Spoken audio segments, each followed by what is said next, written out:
며느리, 이번 달도 생리했어? 시어머니의 카톡이 울릴 때마다 저는 핸드폰을 던져버리고 싶었습니다. 결혼한 지 3년. 저는 32살의 평범한 직장인이었고 남편 준혁이와는 연애 2년 만에 결혼했습니다. 처음에는 정말 행복했어요. 사랑하는 사람과 가정을 꾸린다는 게 이렇게 설레는 일인지 몰랐으니까요. 하지만 그 행복은 결혼 6개월 만에 금이 가기 시작했습니다. 지은아, 우리 며느리. 언제쯤 좋은 소식 들려줄 거야? 결혼 후 첫 명절 시댁 식구들이 모인 자리에서 시어머니가 웃으며 던진 말이었습니다. 그때만 해도 저는 그냥 웃으며 넘겼어요. 아, 손주 보고 싶으신가 보다 정도로만 생각했죠. 아직 저희 신혼인데 조금만 더 둘이 있다가 준비하려고요. 제가 조심스럽게 대답하자 시어머니의 얼굴이 순간 굳어지는 게 보였습니다. 하지만 주변에 사람들이 많아서인지 그냥 웃으며 넘어가셨죠. 그래, 그렇게 해. 근데 너무 늦으면 안 되는 거 알지? 여자는 나이 들수록 임신이 힘들어지니까. 그날 이후 시어머니의 전화와 문자가 부쩍 늘어났습니다. 처음에는 일주일에 한 번 정도 안부 전화를 하시더니 점점 빈도가 높아져서 결혼 1년쯤 되었을 때는 거의 매일 연락이 왔습니다. 며느리, 오늘 몸 좀 어때? 혹시 입덧 같은 거 없어? 지은아, 요즘 생리주기 어떻게 돼? 규칙적이야? 병원은 다녀봤어? 산부인과 검진 받아봤어? 저는 점점 핸드폰 보는 게 두려워졌습니다. 알림음이 울릴 때마다 가슴이 철렁했고 시어머니 이름이 뜨면 한숨부터 나왔어요. 남편 준혁이에게 이야기했습니다. 여보, 어머니가 요즘 너무 자주 연락하시는데. 아무래도 부담스러워. 준혁이는 미안하다는 듯이 웃었습니다. 미안해, 지은아. 우리 엄마가 원래 좀 그래. 조금만 이해해줘. 내가 한번 말씀드릴게. 며칠 후 시어머니한테서 전화가 왔습니다. 며느리, 너 우리 준혁이한테 뭐라고 한 거야? 내가 며느리 괴롭힌다고. 저는 황급히 사과했습니다. 아니에요, 어머님. 그런 게 아니라. 제가 요즘 회사 일이 바빠서요. 결혼 2년 차가 되자 상황은 더 심각해졌습니다. 시어머니는 직접적으로 병원 검진을 요구하기 시작했습니다. 며느리, 혹시 너 몸에 문제 있는 거 아니야? 병원 가서 정밀 검사 받아봐. 사실 저희 부부는 피임을 하고 있었습니다. 아직 둘 다 커리어를 쌓고 싶었고 경제적으로도 좀 더 안정된 후에 아이를 갖고 싶었거든요. 그런데 어느 날 제 인생에서 가장 최악의 날이 찾아왔습니다. 시어머니가 갑자기 저희 집에 오셨습니다. 사전 연락도 없이요. 시어머니는 집안을 둘러보시다가 침실 서랍을 열더니 뭔가를 꺼내셨습니다. 피임약 케이스였습니다. 이게 뭐야? 너희가 피임하고 있었구나. 시어머니의 손이 떨리고 있었습니다. 어머님, 저희가 아직 준비? 결혼한 지 2년이 넘었는데 너희가 날 바보로 만든 거야? 시어머니는 소리를 지르며 피임약을 바닥에 내던지셨습니다. 너 이혼할래? 우리 준혁이가 너 같은 여자랑 계속 살 필요 없어. 그날 저녁 남편이 시댁에 다녀왔습니다. 지은아, 엄마가 우리 이혼하래. 그래서? 당신은 뭐라고 했는데? 나는 당연히 안 한다고 했지. 근데 엄마가 만약 내년까지 아이를 안 가지면 진짜 이혼하라고. 저는 허탈하게 웃었습니다. 그날 밤 저는 결국 항복했습니다.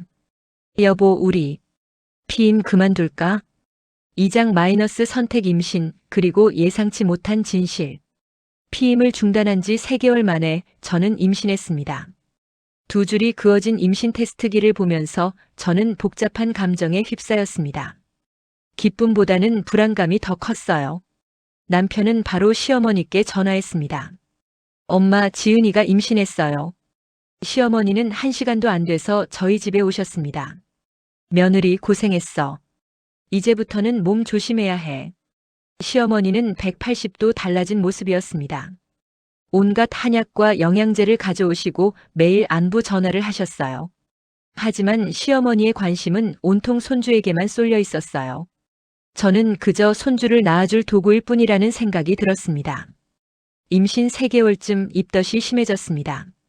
며느리, 회사 그만둬. 임신한 몸으로 회사 다니면 우리 손주한테 안 좋아. 어머님, 저 괜찮아요. 무슨 소리야? 회사 일이 얼마나 스트레스인데. 시어머니는 제가 회사를 그만두길 강력하게 원하셨습니다. 남편마저 시어머니 편을 들었어요. 결국 저는 회사에 육아휴직을 신청했습니다. 회사를 쉬니 시어머니의 방문이 더 잦아졌습니다. 거의 매일 오셔서 제 일거수일투족을 간섭하셨습니다. 며느리, 이런 자세로 앉으면 안 돼. 태교에 안 좋아. TV는 보지 마. 태한테 안 좋은 파장이 간대. 숨이 막혔어요. 제 집인데도 제 집 같지 않았습니다. 임신 5개월 성별을 알 수 있는 시기가 되었습니다. 축하드립니다. 건강한 여자아기예요.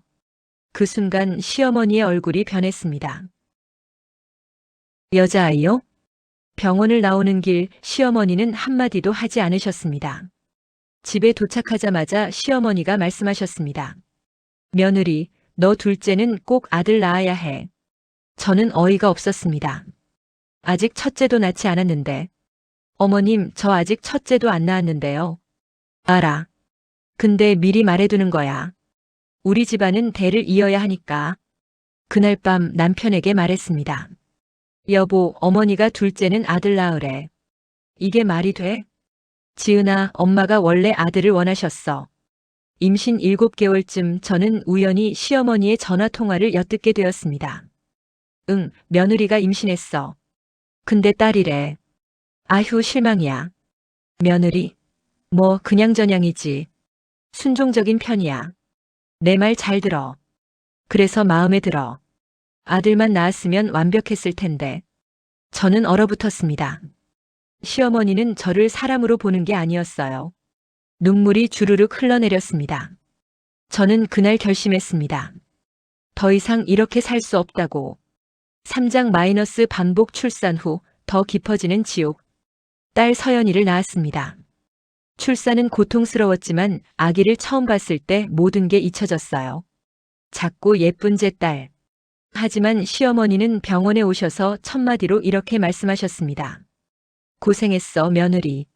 근데 다음에는 아들 낳아야 해. 출산한 지 하루도 안 됐는데. 산후조리원을 퇴소하고 집으로 돌아왔을 때 시어머니가 저희 집으로 이사 오셨습니다. 며느리 혼자 애 키우기 힘들잖아. 내가 도와줄게. 시어머니는 모든 걸 간섭하셨습니다. 심지어 밤에 서연이가 울어도 시어머니가 먼저 달려가셨어요. 제가 제 딸을 돌볼 기회조차 주지 않으셨습니다. 엄마는 쉬어. 내가 할게. 제가 서연이의 엄마가 아닌 것 같은 기분이 들었어요. 서연이가 100일이 되었을 때 시어머니가 말씀하셨습니다. 며느리, 이제 슬슬 둘째 준비해야 하는 거 아니야? 어머님, 아직 서연이가 너무 어려서요. 무슨 소리야? 터울은 적을수록 좋아. 시어머니는 그날 이후 더욱 노골적으로 둘째를 압박하셨습니다. 며느리, 오늘 배란일이야. 준혁이랑 잘 지내. 심지어 제 생리 주기까지 파악하고 계셨어요. 서연이가 돌이 되었을 때 저는 회사 복직을 준비했습니다. 하지만 시어머니는 반대하셨습니다. 며느리, 회사 그만둬. 서연이 키우면서 회사 다니기 힘들어. 결국 저는 회사를 그만뒀습니다. 사직서를 냈어요. 사직서를 내는 날 저는 회사 화장실에서 한참을 울었습니다. 제가 쌓아온 커리어, 제 꿈, 제 정체성. 모든 게 무너지는 것 같았어요. 서연이가 18개월쯤 되었을 때 저는 또 임신했습니다. 피임을 했는데도 임신이 된 거였어요. 아니, 정확히 말하면 시어머니가 제 피임약을 버리셨거든요. 아, 그 피임약? 내가 버렸어. 이제 둘째 가져야지. 우리는 그날 크게 싸웠습니다. 하지만 이미 임신이 된 후였습니다. 임신 5개월 또 성별을 확인하러 병원에 갔습니다. 축하드립니다. 건강한 남자아기예요. 시어머니는 환호했습니다. 하지만 저는 아무 감정도 느껴지지 않았습니다. 둘째 아들이라는 걸 알고는 저를 공주처럼 대하셨어요. 하지만 저는 알고 있었습니다. 시어머니의 관심은 제 뱃속의 아들한테 있다는 걸. 저는 점점 무기력해졌습니다. 어느 날 거울을 봤습니다. 생기 없는 얼굴, 힘없는 눈빛. 나는 누구지? 나는 뭐 하는 사람이지? 둘째 아들 민준이를 낳던 날 저는 분만실에서 의식이 몽롱한 상태로 시어머니의 목소리를 들었습니다. 아들이야. 우리 집안에 드디어 대를 이을 아들이 태어났어. 시어머니의 환호성. 그 소리가 마치 승리의 함성처럼 들렸어요. 저는 그저 아이를 낳아준 도구에 불과했습니다. 출산 후 다음 날 병실에 누워 있는데 시어머니가 오셨습니다. 손에는 거대한 미역국 통과 온갖 보양식이 가득 든 보자기를 들고 계셨어요. 며느리 고생 많았어. 우리 귀한 아들 낳아줘서 정말 고마워. 시어머니는 민준이를 안고 연신 입을 맞추셨습니다. 그 순간 두 살배기 서연이가 병실 문을 열고 들어왔어요. 할머니. 하지만 시어머니의 반응은 차가웠습니다. 서연아, 조용히 해. 동생 깨면 어떡해. 저리 가서 엄마 옆에 있어. 서연이의 표정이 순간 굳어지는 게 보였습니다. 겨우 2살밖에 안 된 아이가 할머니한테 거부당하는 걸 느낀 거예요. 엄마. 그 작은 목소리에 제 가슴이 찢어지는 것 같았어요. 산후조리원에 있는 2주 동안 시어머니는 매일 오셨습니다.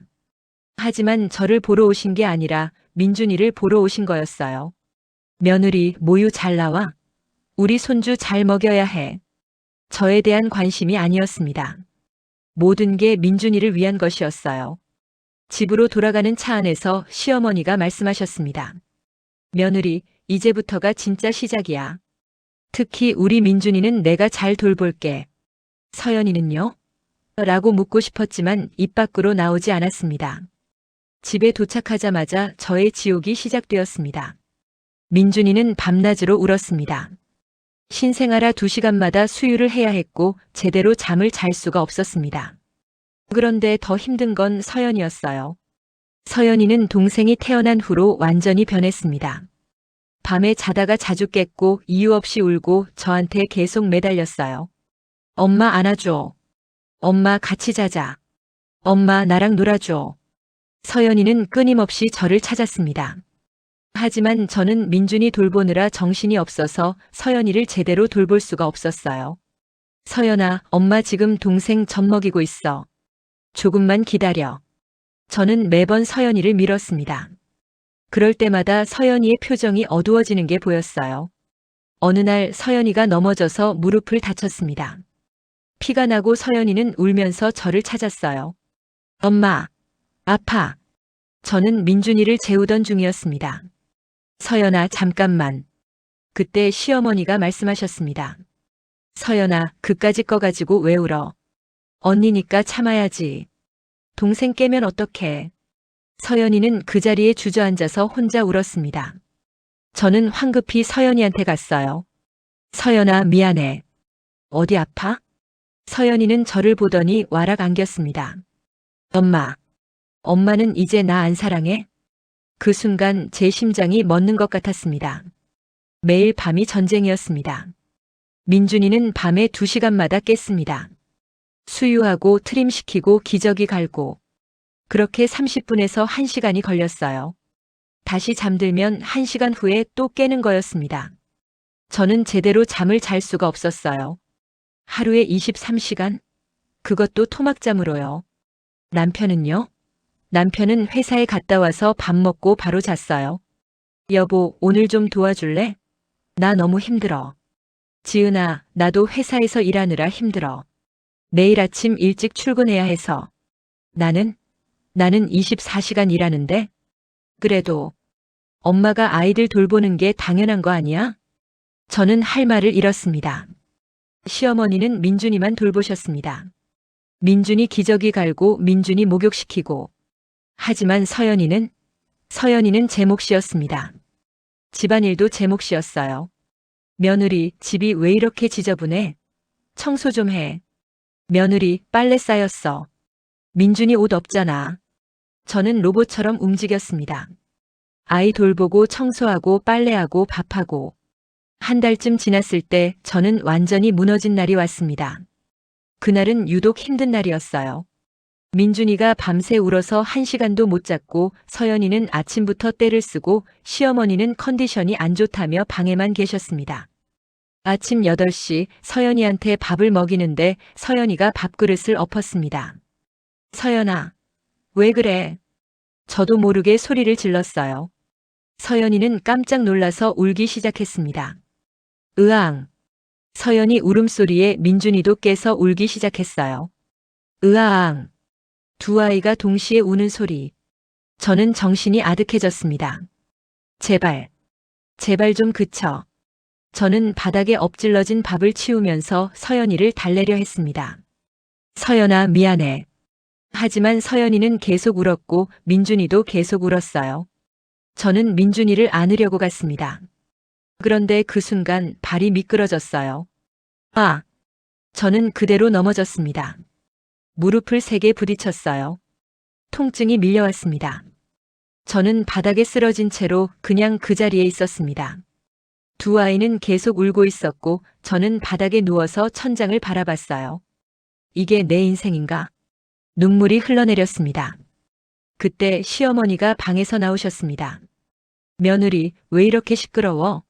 애들 좀 조용히 시켜. 나 머리 아파서 못 견디겠어. 시어머니는 민준이를 안아서 방으로 들어가셨습니다. 서연이는 여전히 울고 있었고 저는 여전히 바닥에 누워 있었어요. 서연이가 제 옆으로 왔습니다. 엄마. 엄마 왜 누워 있어? 엄마 아파? 서연이의 작은 손이 제 뺨을 쓰다듬었습니다. 엄마 괜찮아, 서연아. 저는 일어나서 서연이를 안았습니다. 그리고 서연이와 함께 울었어요. 엄마. 엄마. 서연이가 제 등을 토닥토닥 두드렸습니다. 그날 저녁 남편이 퇴근하자마자 저는 말했습니다. 여보, 나 더 이상 못 견디겠어. 어머니 시댁으로 가시라고 해줘. 왜? 무슨 일 있어? 나는 더 이상 이렇게 못 살아. 여보, 나 진짜 한계야. 제 목소리가 떨렸습니다. 며칠 후 시어머니한테서 전화가 왔어요. 며느리, 나보고 나가라고. 내가 그렇게 싫었어? 어머님, 저는 그냥 제가 아이들을 직접 키우고 싶어서요. 너 혼자 애둘 키울 수 있어? 너 정말 배은망덕한 거 알아? 좋아, 알았어. 내가 나갈게. 근데 며느리, 너 후회할 거야. 다음 날 시어머니는 짐을 싸서 시댁으로 가셨습니다. 며느리, 너 진짜 후회한다. 두고 봐. 시어머니가 떠난 첫날 밤. 저는 혼자 두 아이를 돌봐야 했습니다. 민준이는 밤새 울었고 서연이도 중간에 깨서 울었어요. 저는 한 손으로 민준이를 안고 다른 손으로 서연이를 끌어안았어요. 그날 밤 저는 1시간도 못 잤습니다. 일주일이 지났습니다. 저는 완전히 탈진했습니다. 하루에 2시간도 못 자고 제대로 밥도 못 먹고 샤워도 며칠째 못했어요. 집은 엉망이 되었습니다. 설거지는 싱크대에 쌓여 있고 빨래는 거실 바닥에 널려 있고 2주가 지났습니다. 어느 날 새벽 또다시 민준이가 울었습니다. 저는 침대에서 일어나려고 했는데 몸이 움직이지 않았어요. 너무 피곤해서 몸에 힘이 하나도 없었습니다. 비틀거리며 민준이 방으로 갔습니다.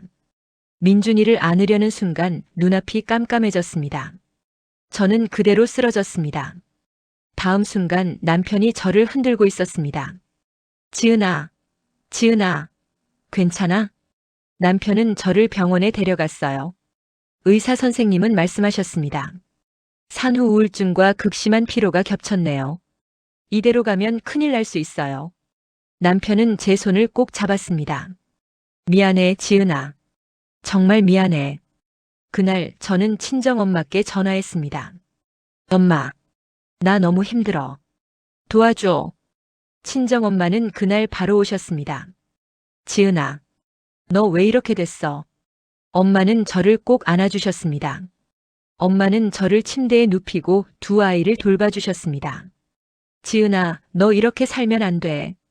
너 죽는다. 일단 쉬어. 그리고 생각해. 내가 앞으로 어떻게 살고 싶은지. 그날부터 3일 동안 저는 푹 잤습니다. 하루에 15시간씩 잤어요. 3일 후 엄마와 저는 거실에 앉아서 이야기를 나눴습니다. 지은아, 너 이대로는 안 된다. 도움을 받아야 해. 엄마, 나도 알아. 근데 어떻게 해야 할지 모르겠어. 서연이는 어린이집에 보내는 건 어때? 그리고 지은아, 너 일 다시 하는 게 어때? 일? 내가? 응. 내가 행복해야 아이들도 행복해. 지금 너 행복해? 저는 고개를 저었습니다. 그럼 바꿔야지. 내 인생이야, 지은아. 저는 며칠 동안 생각했습니다. 나는 어떻게 살고 싶은가? 그리고 답을 찾았습니다. 저는 더 이상 이렇게 살 수 없다는 걸. 저는 박지은으로 살고 싶다는 걸. 저는 변해야 했습니다. 그리고 그 변화는 지금 당장 시작되어야 했습니다. 5장 마이너스 결말 나의 선택, 그리고 진짜 반전. 친정엄마가 와 계신 동안 저는 많은 생각을 했습니다. 그리고 내린 결론은 하나였습니다. 나는 나로서 살고 싶다. 일주일 후 저는 남편에게 말했습니다. 여보, 우리 진지하게 얘기 좀 하자. 나 더 이상 이렇게 못 살겠어. 지은아, 너 무슨. 들어줘. 내 말 끝까지 들어줘. 나는 나로서 살고 싶어. 어머니 눈치 보지 않고 내가 원하는 대로 살고 싶어. 저는 차분하게 말을 이었습니다. 어머니는 나를 사람으로 보는 게 아니라 손주를 낳아줄 도구로 봤어. 그리고 당신도 항상 어머니 편만 들었어. 나는 3년 넘게 혼자 싸워왔어. 나는 지쳤어. 그래서 나는 결정했어. 나는 일을 다시 시작할 거야. 아이들은 어린이집에 보낼 거고 나는 내 커리어를 다시 쌓을 거야. 남편은 한참을 침묵하다가 말했습니다. 알았어. 내가 원한다면 그렇게 하자. 사실 나도 알고 있었어. 내가 힘들어하는 거. 미안해, 지은아. 이번에는 정말 내 편이 될게. 우리는 그날 밤 오랜만에 진솔한 대화를 나눴습니다. 다음 날 저는 시어머니께 전화를 드렸습니다. 어머님, 제가 할 말이 있어서요. 뭔데? 시어머니의 목소리는 여전히 차갑고 날카로웠습니다. 저희를 다시 시작하기로 했어요. 서연이와 민준이는 어린이집에 보낼 거고요. 뭐? 너 정신 나갔어? 민준이가 아직 돌도 안 됐는데 어린이집에 보낸다고. 네, 어머님. 저는 제 인생을 살고 싶어요. 내 인생? 너 지금 엄마야. 엄마가 애들 팽개치고 일한다고. 특히 우리 귀한 민준이를 남한테 맡긴다고. 시어머니의 목소리가 점점 커졌습니다. 어머님, 어린이집은 남이 아니에요. 전문적으로 아이들을 돌보는 곳이에요. 전문? 그게 엄마 손길을 대신할 수 있어? 며느리, 너 정말 이기적이야. 내 욕심 채우려고 아이들 희생시키는 거야. 어머님, 저는 이기적인 게 아니에요. 저도 한 사람이에요. 제 꿈도 있고 제 인생도 있어요. 꿈? 인생? 너 시집 왔으면 시집 식구 생각하고 살아야지. 우리 집안 며느리가 밖에서 일한다는 게 말이 돼? 저는 깊게 숨을 들이쉬었습니다. 어머님, 죄송하지만 저는 제 결정을 번복하지 않을 거예요. 이미 회사에 이력서도 냈고요. 너 정말. 좋아, 알았어. 내 마음대로 해. 근데 며느리, 나는 절대 인정 못해. 너 나중에 후회해도 나는 모른다. 시어머니는 전화를 확 끊으셨습니다. 저는 핸드폰을 내려놓고 한참을 그 자리에 서 있었습니다. 손이 떨렸어요. 하지만 후회는 없었습니다. 그날부터 저는 행동에 옮겼습니다. 먼저 서연이와 민준이를 어린이집에 등록했습니다. 좋은 어린이집을 찾아 여러 곳을 방문했고 선생님들과 면담도 했어요. 저희 어린이집은 영화반도 잘 운영하고 있어요. 걱정 마세요. 원장 선생님의 말에 조금 안심이 되었습니다. 그리고 이력서를 다시 작성했습니다. 3년의 공백. 그 기간을 어떻게 설명할지 고민했지만 정직하게 적기로 했어요. 육아로 인한 경력 단절. 하지만 이제 다시 시작할 준비가 되었습니다. 이력서를 여러 회사에 넣었습니다. 생각보다 많은 곳에서 연락이 왔어요. 면접을 보러 가는 날 저는 오랜만에 정장을 입었습니다. 거울 속의 제 모습을 보니 낯설면서도 반가웠어요. 박지은, 할 수 있어. 이제 내 인생을 살아. 면접은 잘 봤습니다. 면접관들은 제 경력을 긍정적으로 평가해 주셨어요. 그런데 그날 저녁 시어머니한테서 전화가 왔습니다. 며느리, 너 진짜 회사 지원했다며? 준혁이한테 들었어. 네, 어머님. 너 정말 고집불통이구나. 내가 뭐라고 했는데? 우리 민준이는 어쩌려고? 어머님, 민준이는 어린이집에 잘 다닐 거예요. 어린이집? 그 어린애를 남한테 맡기고. 며느리, 너 나중에 민준이가 크면 엄마 원망할 거야. 왜 우리 엄마는 나를 버리고 이랬을까 하고 말이야. 시어머니의 말에 가슴이 쿵했습니다. 하지만 저는 흔들리지 않았어요. 어머님, 저는 민준이를 버리는 게 아니에요. 저는 일하면서도 좋은 엄마가 될 거예요. 말은 그렇게 하지. 두고 봐. 너 나중에 정말 후회한다. 시어머니는 또 전화를 끊으셨습니다. 일주일 후 합격 통보를 받았습니다. 저는 너무 기뻤어요. 남편에게 전화했습니다. 여보, 나 합격했어. 정말? 축하해, 지은아. 잘했어.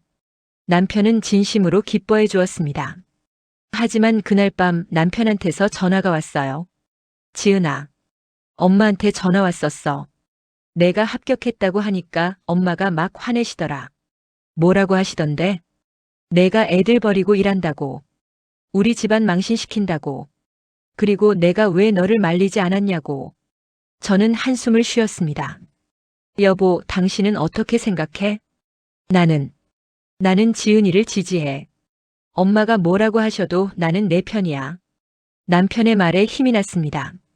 드디어 첫 출근일이 왔습니다. 아침에 서연이와 민준이를 어린이집에 데려다주고 회사로 향했어요. 민준이를 어린이집에 맡길 때 민준이가 울었습니다. 엄마. 작은 손이 제 옷을 붙잡았어요. 제 가슴이 찢어지는 것 같았습니다. 내가 잘하는 걸까? 순간 흔들렸지만 선생님이 민준이를 안아주시며 말씀하셨어요. 괜찮아요, 엄마. 처음에는 다 그래요. 금방 적응할 거예요. 저는 고개를 끄덕이고 어린이집을 나왔습니다. 회사로 가는 길 눈물이 났습니다. 하지만 돌아갈 수는 없었어요. 회사에서 일하는 것은 생각보다 즐거웠습니다. 제가 뭔가를 해내고 있다는 느낌, 제가 가치 있는 사람이라는 느낌이 들어서 좋았어요. 하지만 쉽지는 않았습니다. 저녁에 아이들을 데리러 가면 서연이와 민준이는 지쳐 있었어요. 엄마, 나 어린이집 싫어. 서연이가 투정을 부렸습니다. 집에 와서 저녁을 준비하고 아이들을 씻기고 재우고. 그러면 밤 11시가 넘었어요. 그때부터 밀린 집안일을 했습니다. 빨래, 설거지, 청소. 잠자리에 들면 새벽 1시, 2시. 그리고 아침 6시에 일어나서 다시 하루를 시작했습니다. 정말 힘들었어요. 육아만 할 때보다 더 힘들었을지도 모릅니다. 남편은 도와주려고 했지만 회사 일이 바빠서 제한적이었어요. 한 달쯤 지났을 때 시어머니한테서 전화가 왔습니다. 며느리, 요즘 어떻게 지내? 힘들지만 잘 지내고 있어요, 어머님. 힘들다며? 그럴 줄 알았어. 일 그만두고 집에서 애들이나 봐. 그게 엄마 역할이야. 어머님, 저는 괜찮아요. 괜찮긴 뭐가 괜찮아. 며느리, 솔직히 말해. 너 후회되지? 일 시작한 거? 저는 잠시 망설였습니다. 솔직히 힘들었으니까요. 힘들긴 해요. 하지만 후회는 안 해요. 거짓말. 어떻게 후회가 안 돼? 애들은 어린이집에서 고생하고 너는 회사에서 고생하고. 어머님, 서연이와 민준이는 어린이집에서 잘 적응하고 있어요. 친구들도 사귀고요. 적응? 그게 적응이야? 애들이 엄마 그리워서 얼마나 울었는지 알아? 시어머니의 말에 가슴이 찔렸습니다. 며느리, 아직 늦지 않았어. 지금이라도 일 그만두고 집으로 와. 내가 도와줄게. 어머님, 죄송하지만 저는 일을 계속할 거예요. 너 정말 고집불통이구나. 좋아. 내 마음대로 해. 근데 나중에 애들한테 무슨 문제 생겨도 나는 모른다. 시어머니는 화가 나신 채로 전화를 끊으셨습니다. 3개월이 지났습니다. 일은 점점 재미있어졌어요. 새로운 프로젝트를 맡았고 팀원들과도 잘 지냈습니다. 아이들도 점점 어린이집에 적응했어요. 서연이는 어린이집 친구들 이야기를 신나게 하고 민준이도 울지 않고 잘 다니게 되었습니다. 하지만 시어머니는 여전히 못마땅해 하셨습니다. 명절이 다가왔습니다. 저는 시댁에 가기가 두려웠어요. 명절 당일 시댁에 도착하자 시어머니가 저를 보시더니 한마디 하셨습니다. 며느리 안색이 안 좋네. 일하느라 고생 많다. 말은 그렇게 하셨지만 목소리에는 비아냥이 섞여 있었어요. 괜찮습니다, 어머님. 괜찮긴. 애들은? 애들은 괜찮아? 엄마가 일하느라 제대로 못 봐줘서 불쌍한 것들. 시어머니는 서연이와 민준이를 안으시며 말씀하셨습니다. 우리 손주들 엄마가 일한다고 고생 많지? 할머니가 안아줄게. 저는 참았습니다. 명절이니까요. 식사 준비를 하는데 시어머니가 다른 시댁 식구들에게 말씀하시는 게 들렸어요. 우리 며느리가 요즘 일한다고 애들을 어린이집에 맡겨. 내가 말렸는데 안 들어. 요즘 며느리들은 다 그래. 자기 욕심만 챙기지. 저는 주방에서 그 말을 듣고 손에 쥔 칼을 꽉 쥐었습니다. 하지만 아무 말도 하지 않았어요. 대꾸하면 더 큰 싸움이 될 테니까요. 명절이 끝나고 집으로 돌아오는 차 안에서 저는 남편에게 말했습니다. 여보, 어머니가 오늘 한 말 들었어? 응. 미안해. 엄마가 좀 심하셨어. 어머니는 변하지 않으실 거야. 나를 절대 이해 못 하실 거야. 지은아. 괜찮아. 나는 이제 어머니의 인정을 바라지 않아. 나는 그냥 내 길을 갈 거야. 저는 창밖을 바라보며 말했습니다. 6개월이 지났습니다. 회사에서 인정받기 시작했어요. 프로젝트를 성공적으로 마쳤고 상사한테 칭찬도 받았습니다. 박지은 대리 정말 잘했어요. 이번 프로젝트 당신 없었으면 못 끝냈을 거예요. 그 말을 들었을 때 저는 정말 뿌듯했습니다. 아이들도 잘 자라고 있었어요. 서연이는 이제 혼자서도 많은 걸 할 수 있게 되었고 민준이도 제법 말을 하기 시작했습니다. 어느 날 서연이가 그림을 그려왔어요. 엄마 이거 봐. 내가 그렸어. 그림에는 회사에 가는 엄마, 어린이집에 가는 서연이와 민준이가 그려져 있었어요. 그리고 옆에는 이렇게 적혀 있었습니다. 우리 엄마는 일하는 엄마예요. 멋있어요. 저는 그 그림을 보고 눈물이 났습니다. 서연아, 고마워. 엄마가 서연이 너무 사랑해. 저는 서연이를 꼭 안았습니다. 그날 시어머니한테서 전화가 왔습니다. 며느리, 나 손주들 보러 가도 돼? 물론이죠, 어머님. 언제든지 오세요. 다음 날 시어머니가 오셨습니다. 서연이와 민준이는 할머니를 보고 달려갔어요. 할머니.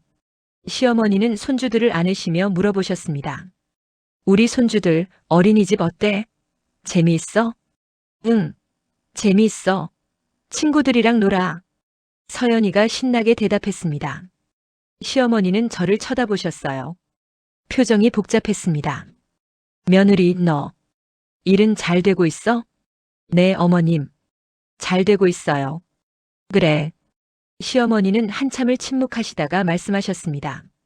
며느리, 나는 여전히 내가 일하는 거 못마땅해. 엄마가 애들 키우는 게 맞다고 생각해. 저는 고개를 끄덕였습니다. 알아요, 어머님. 어머님이 그렇게 생각하시는 거 이해해요. 근데 손주들이 생각보다 괜찮아 보여서 일단은 지켜보려고. 시어머니는 그렇게 말씀하시고는 서연이와 민준이와 놀아주셨습니다. 저는 알았습니다. 시어머니는 절대 제 선택을 100% 인정하지 않으실 거라는 걸. 하지만 괜찮았어요. 저는 이제 시어머니의 인정을 위해 사는 게 아니니까요. 1년이 지났습니다. 저는 회사에서 승진했습니다. 대리에서 과장이 되었어요. 승진 소식을 남편에게 전하자 남편은 정말 기뻐했습니다. 지은아, 축하해. 정말 자랑스러워. 하지만 시어머니한테 말씀드리자 반응은 달랐습니다. 승진? 그래서 집에 더 늦게 오겠네. 애들은 어쩌려고? 어머님, 제가 시간 관리 잘할게요. 시간 관리? 며느리, 넌 벌써 애들한테 미안하지도 않아? 저는 이제 시어머니의 말에 흔들리지 않았습니다. 어머님, 저는 제 선택을 후회하지 않아요. 그리고 서연이와 민준이도 잘 크고 있어요. 나중에 애들이 크면 알게 될 거야. 엄마가 얼마나 이기적이었는지. 시어머니는 여전히 그렇게 말씀하셨습니다. 하지만 저는 괜찮았어요. 2년이 지났습니다. 어느 날 서연이가 유치원에서 상을 받아왔어요. 엄마, 나 오늘 착한 어린이상 받았어. 정말? 우리 서연이 대단한데. 저는 서연이를 꼭 안아주었습니다. 그날 저녁 가족 모두 모여서 축하 파티를 했어요. 시어머니도 오셨습니다. 시어머니는 서연이의 상장을 보시며 말씀하셨습니다. 우리 서연이 대단하네. 엄마가 이래도 이렇게 잘 크는구나. 그 말씀에는 여전히 못마땅함이 섞여 있었지만 그래도 손주에 대한 자랑스러움도 있었어요. 저는 시어머니께 말씀드렸습니다. 어머님, 서연이와 민준이가 이렇게 잘 크는 건 어머님께서도 많이 신경 써주셔서예요. 감사합니다. 시어머니는 잠시 저를 바라보시다가 말씀하셨습니다. 며느리, 나는 여전히 내 선택이 옳다고 생각하지 않아. 하지만 손주들이 행복해 보이긴 하네. 그것이 시어머니가 제게 해주실 수 있는 최대한의 인정이었습니다. 그리고 저는 그것으로 충분했습니다. 3년이 지났습니다. 저는 지금 회사에서 부장이 되었습니다. 서연이는 초등학교 1학년, 민준이는 유치원에 다니고 있습니다. 시어머니는 여전히 한 달에 한두 번 손주들 보러 오십니다. 그리고 여전히 제가 일하는 것을 못마땅해 하십니다. 며느리, 너 요즘도 야근해? 애들은 누가 봐? 남편이 봐요, 어머님. 아니면 친정엄마께서 도와주시고요. 남편이? 남자가 애를 제대로 보겠어? 며느리, 넌 정말. 시어머니는 여전히 고개를 저으십니다. 하지만 이제 저는 괜찮습니다. 저는 더 이상 시어머니의 인정을 바라지 않습니다. 저는 제 선택이 옳았다고 믿습니다. 그리고 무엇보다 저는 행복합니다. 어느 날 저녁 가족이 모두 모여 저녁을 먹었습니다. 엄마, 나 오늘 학교에서 칭찬받았어. 서연이가 신나게 말했습니다. 정말? 무슨 칭찬? 선생님이 그러는데 내가 착하고 똑똑하대. 우리 서연이 자랑스러워. 민준이도 끼어들었습니다. 나도 오늘 유치원에서 그림 잘 그렸어. 그래? 민준이도 대단한데. 남편이 웃으며 말했습니다. 우리 애들 엄마 닮아서 다 똑똑해. 저는 남편과 두 아이를 바라보며 생각했습니다. 이게 내가 원했던 삶이야. 완벽하지는 않지만 내가 선택한 살. 그날 밤 침대에 누워서 천장을 바라봤습니다. 시어머니는 여전히 저를 인정하지 않으십니다. 아마 평생 그러실 겁니다. 하지만 괜찮아요. 왜냐하면 저는 이제 알거든요. 다른 사람의 인정보다 중요한 건 나 자신의 확신이라는 것을. 시어머니가 뭐라고 하셔도 저는 제 길을 갈 겁니다.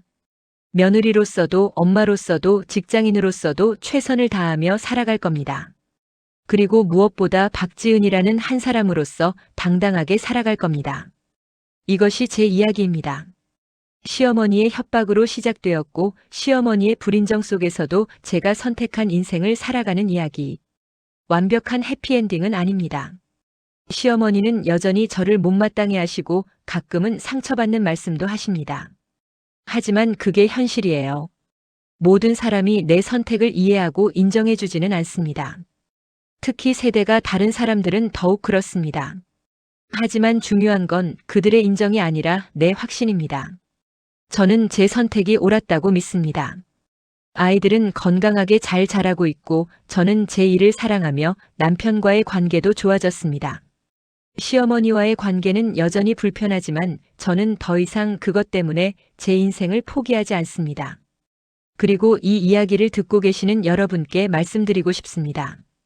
당신의 선택을 모든 사람이 이해해주지는 않을 겁니다. 특히 시어머니나 시댁 식구들은 더욱 그럴 수 있습니다. 하지만 괜찮습니다. 중요한 건 그들의 인정이 아니라 당신 자신의 확신입니다. 당신이 행복한가요? 당신이 선택한 삶이 당신을 만족시키나요? 그렇다면 그것으로 충분합니다. 다른 사람의 인정을 기다리지 마세요. 당신 스스로를 인정하세요. 그리고 당당하게 당신의 길을 가세요. 비록 모든 사람이 박수쳐주지 않더라도 당신 자신이 당신을 자랑스러워한다면 그것으로 충분합니다. 용기를 내세요. 그리고 당신의 인생을 사세요. 누가 뭐라고 하든 꿋꿋이 당신의 길을 가세요. 그것이 진정한 행복입니다. 지금까지 이야기를 들어주셔서 감사합니다. 이 이야기가 감동적이셨다면 좋아요와 구독 버튼을 눌러주세요. 여러분의 작은 관심이 더 좋은 이야기로 다가가는데 도움이 됩니다.